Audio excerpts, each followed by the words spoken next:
Hey guys, today I want to show you how to improve the appearance of red skin tones using Lightroom, and also I'm going to show you another technique using Photoshop.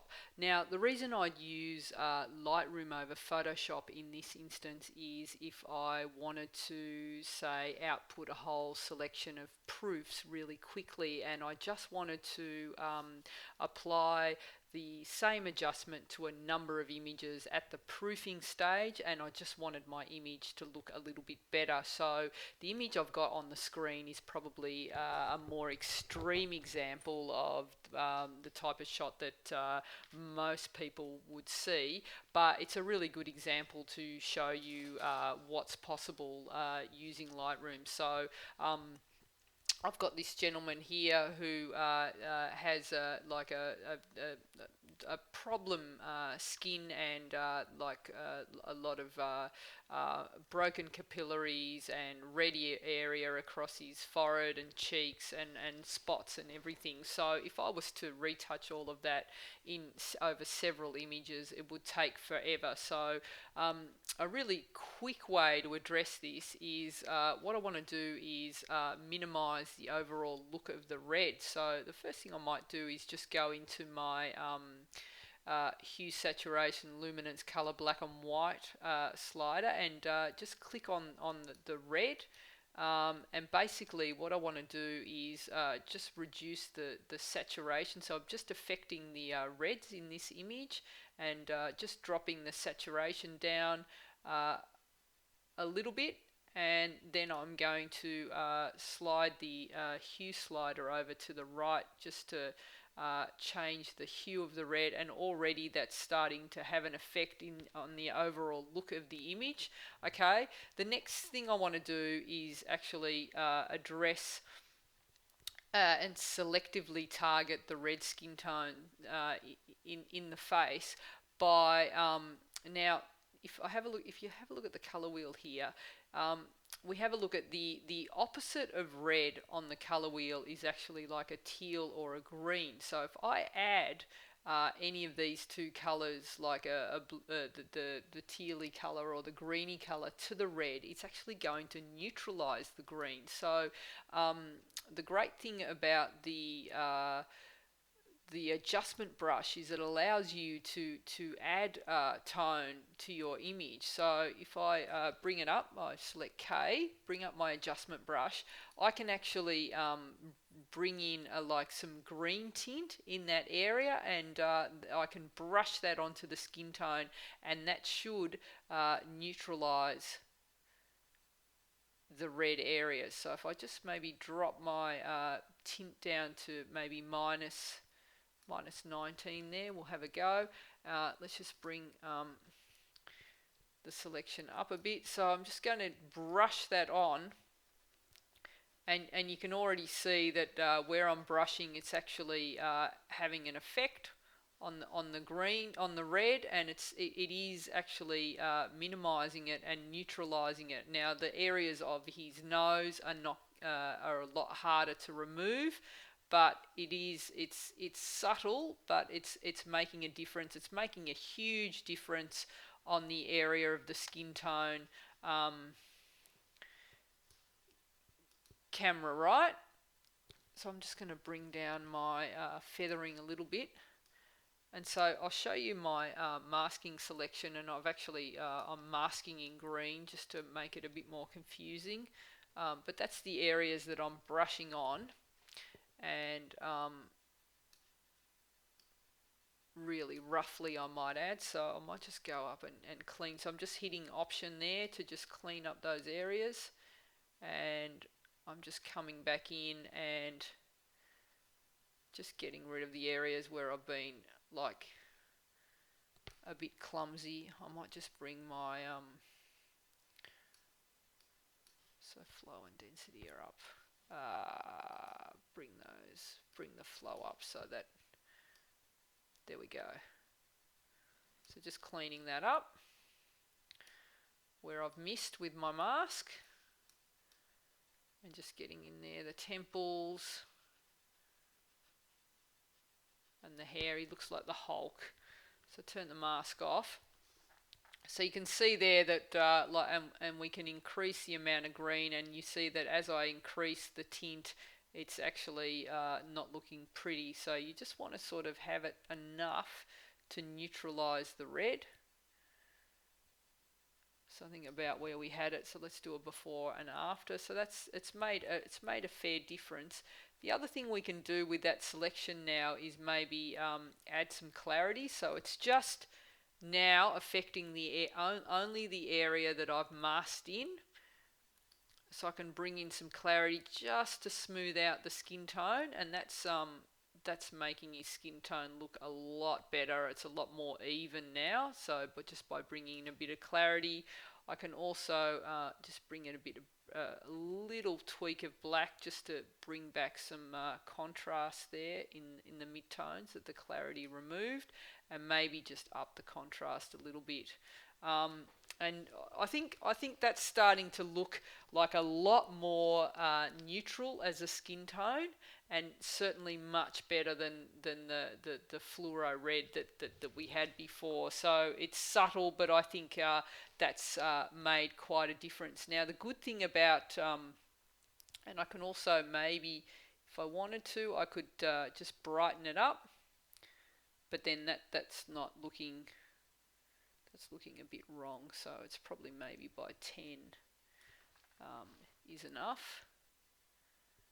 And so I think that's looking pretty good there. So that all those selections that I did with my brush stroke, I can actually save those. So I can save these current settings and call it red skin tone. So it's my red skin tone brush. And I've now saved all those settings, and so if I pick another image, okay, so that has had nothing done to it, I can now get my brush and I am brushing on my red skin tone adjustment.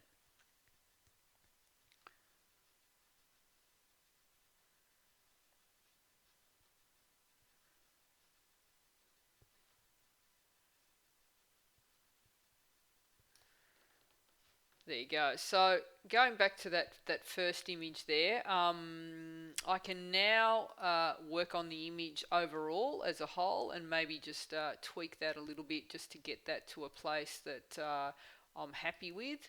So I just want to bring in a little bit of a black, maybe bring a little bit of clarity back in. I've opened up my shadows. Maybe I want to tweak the exposure overall. And I think that's looking good. So I can copy all those settings and even the local brush adjustments, and then I can actually apply that to another image.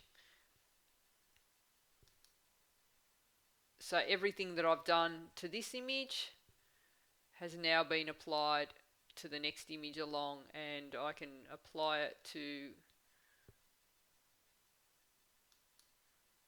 this image as well. So now I've got a nice, so there's the before and there's the after. So that is a good way in Photoshop to address the redness. It's not ideal, but it's a good start, and it certainly makes a difference. And then if you wanted to, you could go ahead and remove the blemishes using the clone or the heal tool, and spend a bit of time doing that. But I think for the proof stage it's probably not necessary, but you would do something a bit more drastic in terms of the retouching when you got to the final edit. So that's using Lightroom. Let's now have a look. Okay, so we've got the image now in Photoshop, and basically what we want to do is go into our adjustment layer and select a hue saturation layer. So you've got a drop down menu that'll come up, and so basically we're going to try and just address the red layer in this image. So I just want to affect the red tones in the image only. So you can select the red channel in here, and basically you've got these three sliders, and what you can do is there's a little color picker there with a little plus. Bring it into the area so you can make a selection of the area of red that you want to address first. So I'm going to do, like, this area here on the cheek is pretty much a good representation of most of the red around the face. So I'm going to make a selection there. Then what I'm going to do is take my hue slider all the way over to the left. And he looks a little odd at the moment, but then what I want to do is down here there's a couple of sliders here. The slider over to the immediate right, if you just take that, and what you want to do is slide it to the left until you're getting a selection that just represents the areas of red that you want to reduce. So they're going to come up as like a teal or a purple color. So if I go all the way over to the right, the whole face is selected. Now I want to come along until I know that under the eyes wasn't affected by red. So until I reckon they just start to disappear.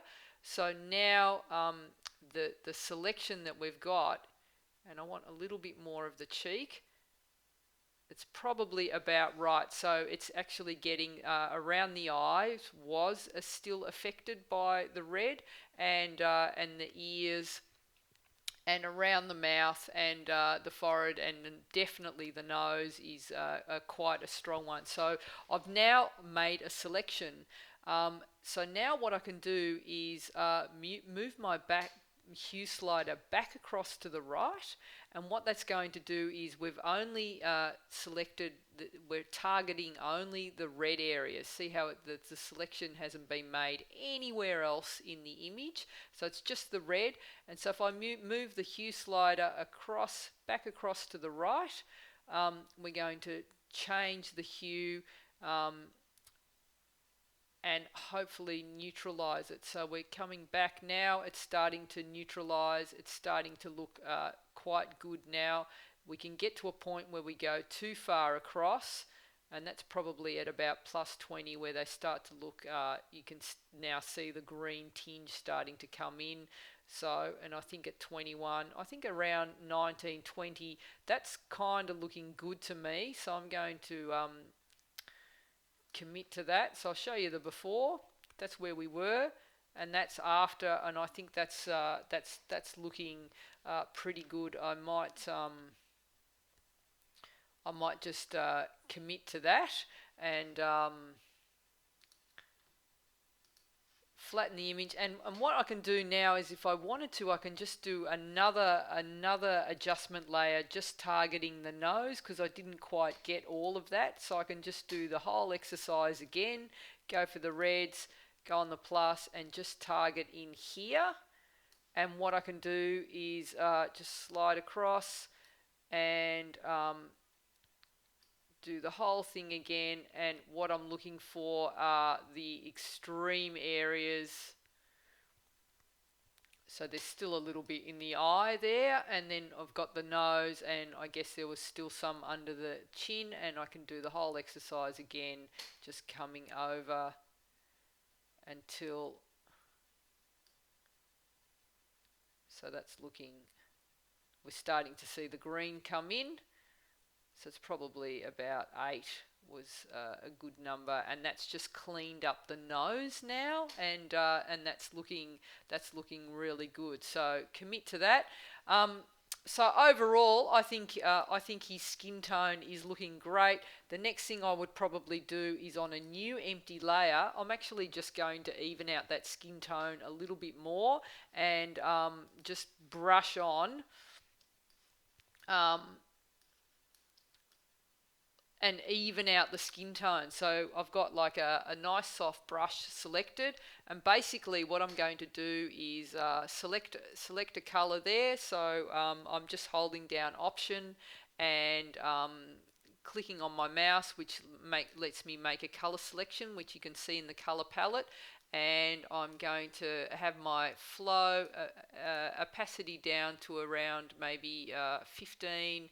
I'll get the flow up a little bit higher so you can see what I'm doing. And basically I'm just brushing over those areas, and it's like adding liquid makeup over the skin tone. So this is just evening out the skin tone now, and you don't have to be all that precise when you do this. I'm just going to lower the opacity a little bit, so we'll go to like maybe 9. Basically, I'm just brushing that on, and so it's a bit of a tone. Go over his ear, into his neck, kind of going over the whole face here. And this kind of also flattens out the skin tone as well, but there's something that we can do to improve all of that afterwards. So get up into the top here.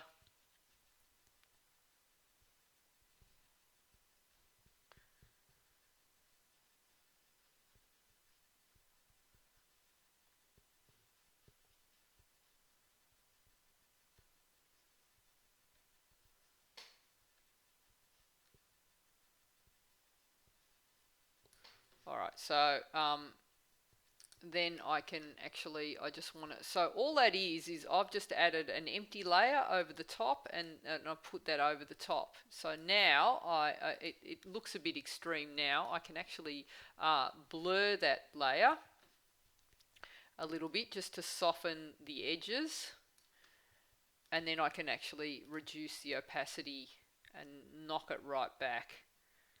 So it's just a subtle evening out of the skin tone that I wanted to do.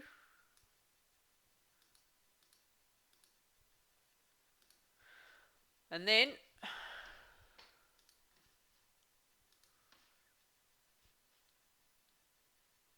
I'm going to add a little dodge and burn layer, which is an empty layer filled with grey. And so I've got my foreground background colour set to black and white, and I've got a soft brush, and I'm just going to go in and burn and dodge over. So first of all, I'm going to burn back in areas like eyebrows and the eyes, just to bring back a bit of detail, and just around the crevices there, bring the mouth back in. Bring a bit of detail around the hairline, because that's kind of got flattened out a bit. And then I can switch and bring in the opposite and do just go over the eyes, just to give them a bit more of a sparkle.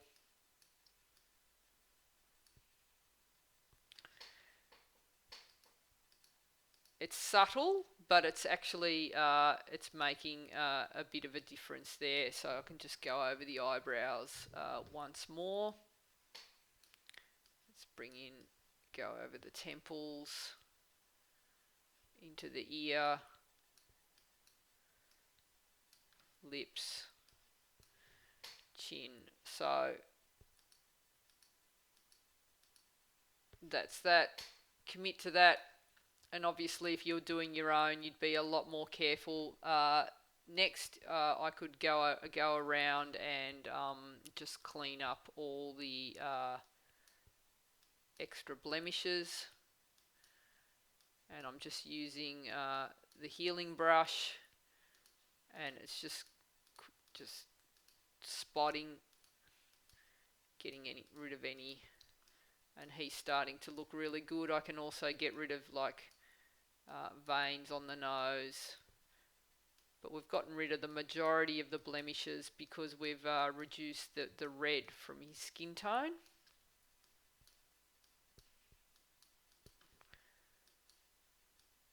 And once you start spotting, you just like it become a bit obsessive. So it's a good idea to zoom back every now and then, or not get too carried away.